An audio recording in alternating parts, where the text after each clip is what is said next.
शिष्य के घरवा में होला शिव चर्चा हो राम होला शिव चर्चा हो।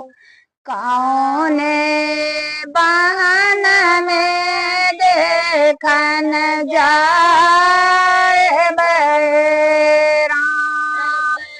शिष्या के अंगना में होला शिव चर्चा हो राम होला शिव चर्चा हो। कौने बहन में देखे जाए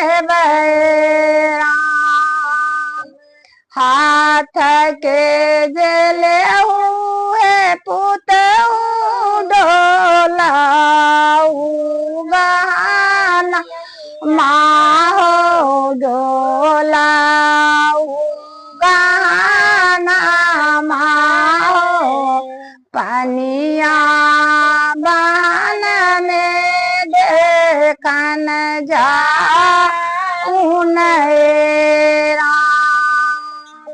निया बहन में देखन जा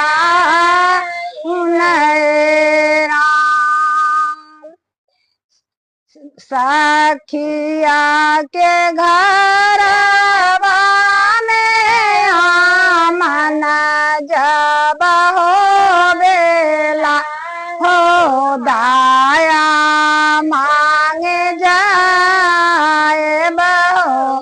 कौने बहन में सुनन जाए राम सखिया के घरवा में आमन जब हो बेला हो दाया सब मांगेला हो। कौने बहन में देखन आए राम हाथ के जलिया पुतहु बेला पत्र फूला हो राम बेला पत्र फूला हो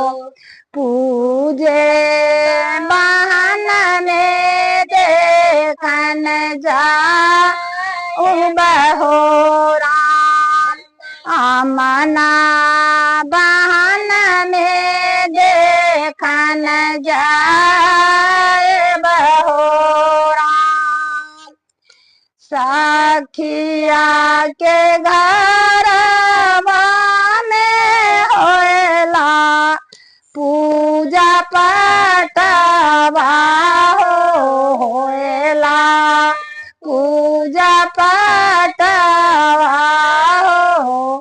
कौने बहन में देखन जाए राम कौने बहन में देखन जाए राम पाहिला में आए पुतहु दाया तो मांगी आहे पुतहु दाया तू मांगी हाय दोसर चार चा तू सुन राम दोसर में चारा तू सुन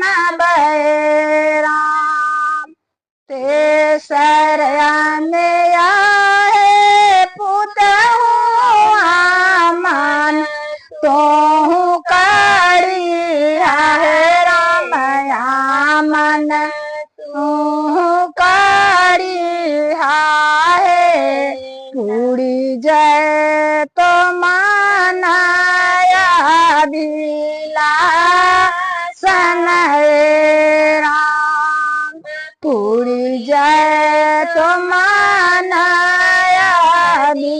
लासन है राम। जय श्री गुरु महाराज की जय।